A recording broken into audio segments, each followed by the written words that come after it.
ছিলাম হ্যাঁ, lighting section কিভাবে কাজ করে। লাইটিং সেকশন কাজ করে দুইটা ফিনে বিপিএস লাইন ঢুকে নাকি, আর একটা ফিন গ্রাউন্ড থেকে, তারপরে একটা ফিন মাঝখানের একটা ফিন সিপিইউ অথবা ডিসপ্লে অথবা পাওয়ার আইসি থেকে ইন থাকে নাকি, যাতে 1.8 ভোল্ট থাকে। আর যে আরেক এই দুইটা আর হইল হ্যাঁ অ্যানোড লাইনটা একটা ফিন দিয়ে ক্যাপাসিটি ডায়োডের মাধ্যমে দিয়ে বাইর হয়, আর দুইটা বা একটা থাকে ক্যাথোড। এটা আপনি ওই যে লাইটিং এসির যে গ্রাউন্ড আছে না, ওই গ্রাউন্ড থেকে দিতে পারেন, কোনো সমস্যা নাই। তো ওইটা হচ্ছে আমরা 6 ফিনের লাইটিং এসি করছিলাম নাকি। এখন দেখেন এটা কত ফিন, 12 ফিন, 12 ফিনের একটা লাইটিং এসি। এটা ফাটাইছে, এটা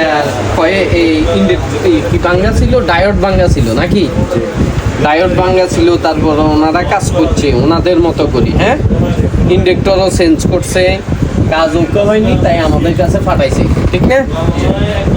এখন আমরা ইন্ডাক্টর উঠে আলাইছি, আইসিইউ উঠে আলাইছি, ডায়োড তো ছিলই না, ভাঙ্গা ছিল, তো ডায়োডও ফিলিং করে নিছি। এখন এটা প্রথমেই এই ফিনগুলো মাপ দিয়ে দেখতে হবে, দেখি কোনো কিছু বোঝা যায় কিনা আমরা দেখি।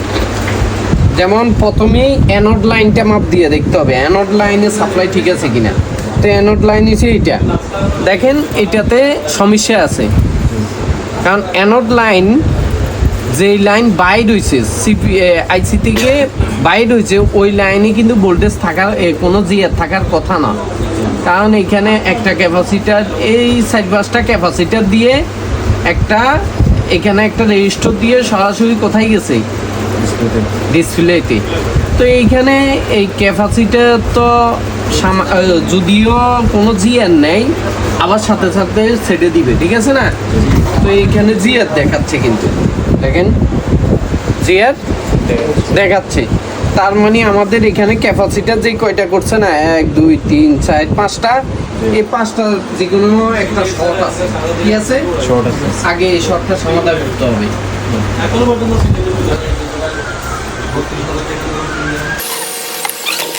দেখেন আমাদের এই ক্যাপাসিটারটা শর্ট। এখন এইখানে বড় দুইটা ক্যাপাসিটার দিছি, এখানে কত ভোল্টের লাইন,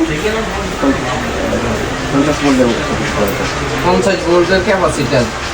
তো এইখানে একটা ক্যাপাসিটার তো খারাপ হয়ে গেল, এখন এখানে কি ক্যাপাসিটার লাগাইতে হবে, লাগাইতে হবে। এখন আমরা দেখি শর্ট আছে কিনা। কেন ওনারা আইসি টাইসি দেখছে, করতে পারে নাই, হতে পারে এটা, বুঝতে পারছেন। যদি এইটা হয় তাহলে আমরা কি করব, এখানে যে আগের যে আইসিটা আছে এই আইসিটা লাগাই দিব, আর অন্য বোর্ড থেকে ডায়োড এবং ইন্ডাক্টর লাগাবো, কারণ ইন্ডাক্টর তো ওনারা খারাপই করে ফেলছে, বুঝছেন। আর এই ক্যাপাসিটারটা লাগাবো। তো যদি আমাদের আইসিতে হয়ে যায়, এই আইসিতে তাও তো হয়ে গেছে, না হইলে আমরা যে সার্কিটটা পড়ছি না, ওই সার্কিট অনুযায়ী আমরা বাইপাস করবো, ঠিক আছে। নর্মাল একটা 6 পিনের আইসি বসাই, আমরা বাইপাস করবো।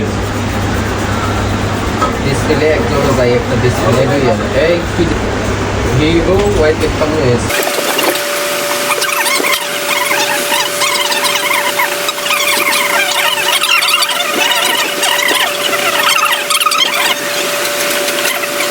শর্ট দেখাইলে আরো কম হয়ে যেত। ক্যাপাসিটার শর্ট হলে কি হয়, কমে, মান কমে, আর রেজিস্টার শর্ট হলে মান বাড়ে।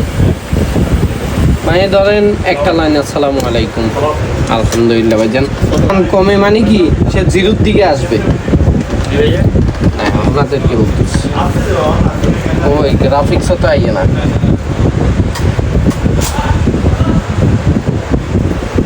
হ্যাঁ, গ্রাফিক্স আছে, আমাদের ডিসপ্লে আসে নাই, লাইট আসে নাই। আচ্ছা, লাইট না আসার কারণ আইসি সমস্যা হতে পারে, ঠিক আছে। আমরা আরো ভালোভাবে দেখবো, বাইরে আগেরটা বাইরে দিই, একটু সাইড দিই। লাইট আসছে, দেখা যায়।